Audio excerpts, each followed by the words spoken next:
Franco Harris. Whatever you want.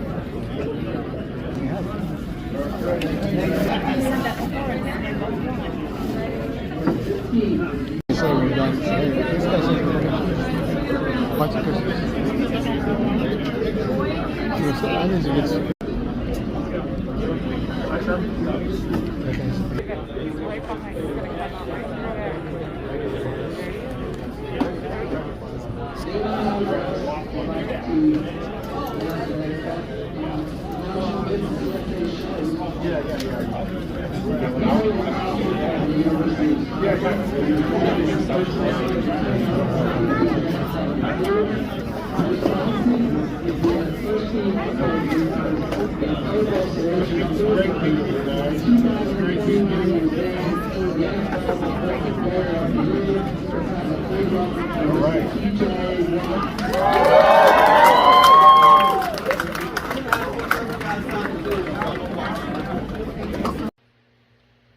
So as you can see, I went to the Mainline Autographs show that happened this weekend over in Monroeville, the convention center, and I got some video of Franco Harris, Mike Wagner, Jack Hamm, Greg Lloyd, and of course T.J. Watt when they were signing autographs. I actually got my autograph signed by T.J. Watt a couple years ago, back in his rookie year, and I actually did a video on that. I'll put a card to that video so you can go check that out. I still have it framed up in my hallway here, but yeah, it was fun going back there today. And as you can see here, this is a Sunday edition of Movie Stop, and of course I didn't do one last week. I ran out of time. I didn't get enough footage to do a full episode, but I got a stack right here, so we have stuff to talk about this time around. And also I'll delve into Chippendale Rescue Rangers. That was the big new release that came out this weekend on Disney Plus. I was a fan of the TV show. I was really looking forward to the movie after watching the trailers. So I'll delve into my thoughts on that as we go along. So with that said, let's get right on into it. And I'll start off with this from last week. This is the Best Buy exclusive set. It's for a movie that I did not really like all that much. It's on my list as of this day, May 22nd, as one of the worst movies of the year. But didn't see it in stores.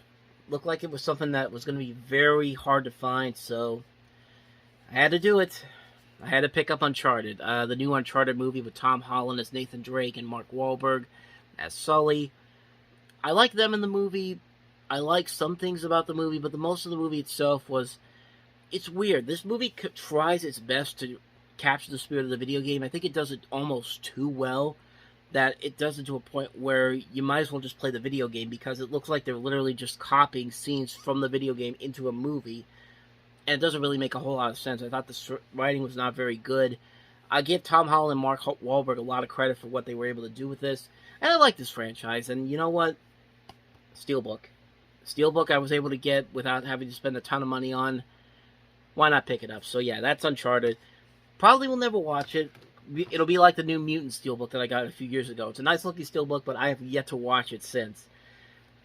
These next couple of purchases came from Target, because I went to Target last Saturday. I didn't record anything. I just ran in there real quick, and I found these movies there. Like I said before, their movie section is dwindling badly, so I was lucky I was able to find some new stuff there. So I did pick up Top Gun on Blu-ray, the newest edition, which I already have the Steelbook that I got from FYE a couple years ago, but I picked up this one because, of course, the new movie's coming out.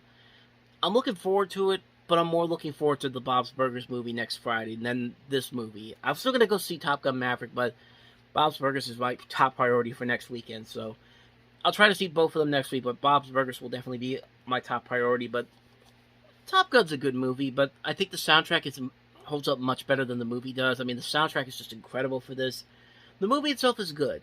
It's not great, but it's good. There's a lot of things about the movie you can make fun of, but there's a lot of things about it you can really appreciate. And I'm really looking forward to Top Gun Maverick. I've heard a lot of good reviews for it.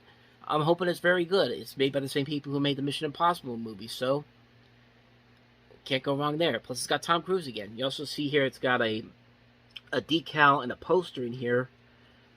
And I think most of the stuff on the back here is just the same stuff from previous versions of the film, previous versions of the Blu-ray. What's interesting here is you look right here, it says 2021, because, of course, Top Gun Maverick was supposed to come out last Christmas, but because of the pandemic, just kept pushing back and back, so I think they held this back until they were finally going to put it out in theaters, so there's that. Didn't need to pick these up, but I thought they were too cool. I couldn't pass them up. These first two here I got at Target. Jurassic Park on 4K with that nice looking slipcover.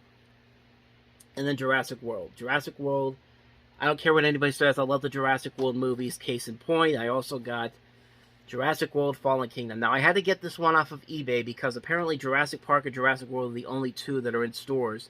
The other Jurassic Park sequels are not available in stores, but I wanted to get this one because I love that. I love this cover so much. I like this movie. I like the Jurassic World movies. I don't care what anybody says. I don't like Jurassic Park 2, Lost World, and Jurassic Park 3, but I am really looking forward to Jurassic Park Dominion. So, got the ones that I wanted. Don't really need them because I already have them on multiple versions, but whatever. More Jurassic Park in a minute, but this was a new release from last week. This is a 4K, which means I can't watch it on my Blu-ray, but I wanted to get it because I like this cover. I like this cover a lot. And it's Beverly Hills Cop 2. Now, I have the Beverly Hills Cop trilogy on Blu-ray, and this is probably the only sequel to watch, but I like this cover. I like the way this cover is designed. I like the way that it's put together. I do wish they had the Blu-ray included with this, because you get it on other 4K sets, but Paramount, when they put these catalog titles out, they don't put it on 4K and Blu-ray. It's just 4K plus the digital code. But as you can see, it's a nice looking cover, very reminiscent of some of the other slip covers they've done. The Coming to America one, Trading Places, very nice, slick looking. And you can see on the back here, the cut back of it, no special features. Done by the director of Top Gun, so maybe that's why they put it out, because Top Gun Maverick's coming out. Maybe.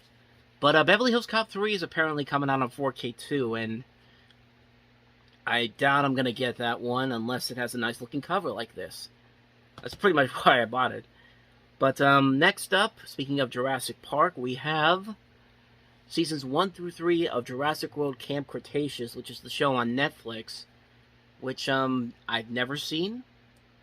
But it was there at the store. It was $10. You get 3 seasons for 26 episodes, 3 seasons for $10. I think that's a pretty good deal.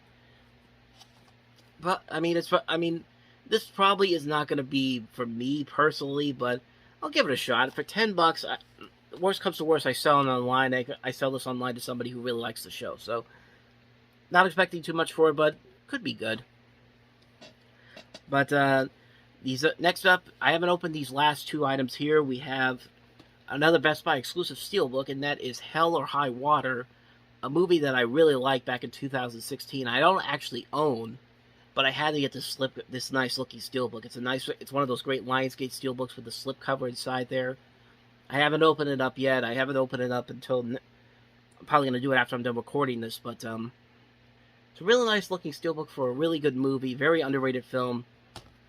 And then this is probably the biggest surprise of the day. So I was going on Mercari the last couple of months trying to find this set for a reasonable price, because if you go on eBay, there's places that have it for like $1,000, $2,000. Because what happened with this, and I'll show you right now.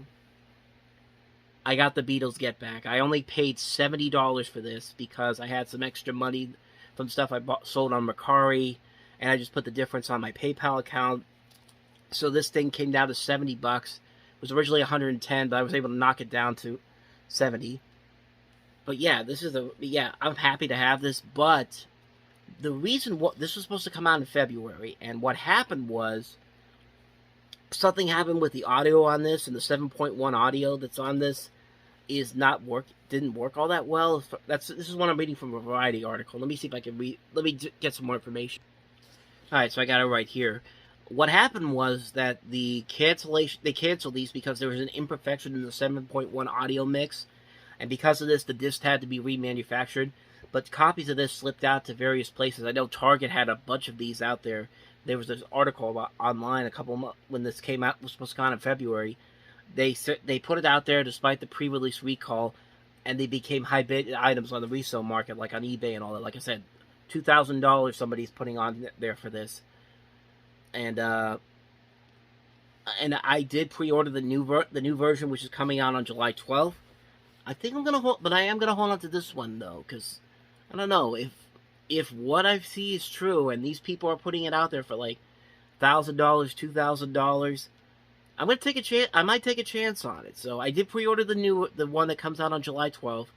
I'm gonna hold on to this one until maybe I can, and maybe I'll try to sell it. I'll try to see if maybe I can, because a possibility of getting $2,000 for this is just, you can't pass that up, especially in this day and age. So yeah, I'm holding one of the rarest Blu-rays ever right here, and that is the Beatles Get Back. Maybe you might see it online. Hopefully I can get hopefully I can get $2,000 for it. Who knows? Stranger things have happened. So those are all the new releases I picked up in the last week. Now let's talk about Chip 'n Dale Rescue Rangers.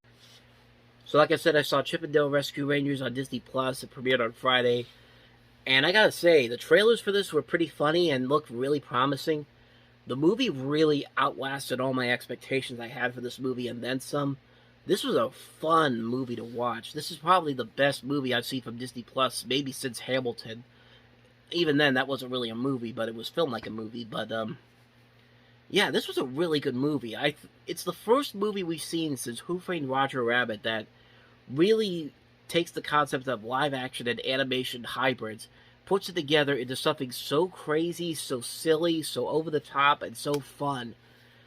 You can't really help but enjoy it. Like, you can't really help but admire what they were able to do here, because they really went all the way with this and had a really good time. They really outdid everything that I expected from this movie. I like John Mulaney and Andy Samberg as Chip and Dale. I will say Mulaney, I don't know what it is about his performance as Chip. It just didn't really. I liked it. I didn't think it was as good as what I'd expect from John Mulaney, because John Mulaney can be a really funny person, but that comedy style that he has, I don't think really applies to this character. Although, like I said, I did think he did a very good job, and I liked his chemistry with Samberg. Andy Samberg as Dale is great in this. I like the usage of animation in this, because it's not just 2D animation, CG animation. It's hand-drawn animation, it's 3D animation. They take all the animation concepts, mesh them together into this movie. But one of the things that did kind of bother me was that there are clearly scenes in this movie where they do use hand-drawn animation styles, and yet Chip is drawn in like that 2D to that 3D animation that's supposed to look like 2D animation, which could look very good, but in this movie it does look a little bit too choppy for its own good. It's supposed to look like a real chipmunk, but I don't know. It just didn't work for. It just didn't. That was one of the few things that didn't really work out well for me. But for the most part, I really had a good time with the movie. I thought most of the jokes were very well done. I thought the animation was very well done. I like the usage of the animated characters in here, because you're not just getting Disney characters in this. You're getting characters from pretty much every other studio. I was amazed at how they were able to bring everybody together here, because there are characters in here that you would not expect to see in a movie from Disney whatsoever, and yet here they all are in here. And it's really cool to see. And there's one character in particular. I'm not going to spoil it if you haven't already seen it already, which you probably already have. But just for the people that didn't, there's one character in here that I was honestly surprised they actually made into a supporting character in this movie and made it actually kind of work. Like, it's a character from a specific movie which had a backlash because of the original designs. And then they changed the designs, and now it's become a pretty big film franchise. I think you can probably tell who I'm talking about here. But the way they bring him into this movie and the way they actually make him a character within the storyline is actually pretty funny. I like what they did with this character in this movie. But yeah, most of the characters I did like. I will say the cop characters, they were okay, but I felt like they could have been a lot better. Like Kiki Lane's character in this movie, I think she's a little too young to play a cop, and they bring back the fact that she was a big fan of the Rescue Rangers when it was on TV, but this lady looks like she's about in her teens or something like that. I think she's definitely a lot older than that, I think. Yeah, she's in her 30s, but I don't know. I mean, I don't know. The whole idea of making of that character, I don't know, it didn't quite work for me. I don't think she's bad in this movie. I just think that she could have been better written. And I think like I do like that the big twists of the movie are not dragged out. It's like you could kind of predict what it's going to be right away. It's kind of like Roger Rabbit, except that movie had its own twist and who Judge Doom really was and all that. But we don't get that stuff kind of here. But I like what they did here. I like that they didn't half-ass their way around of it. I didn't like that they talked down to people in this people or the audience in this movie. This movie actually did work as well as it did because of the stuff that they were able to do here. It's a fun movie. It's a fun meta-comedy. It's a fun meta-comedy that goes as dark as it can go, but maybe not far enough, which is kind of a good thing. I like the comedy most of the time works. The voice work is very well done. The acting is pretty good. It's not a perfect movie, but it's a fun movie. It's a movie that honestly I kind of wish I'd seen on a big screen. I think this would have played very well on a big movie screen, and yeah, I might definitely come back around to this a lot more often. This is one of the more enjoyable movie experiences I've had so far this year, and there's been some pretty good movies that have come out this year.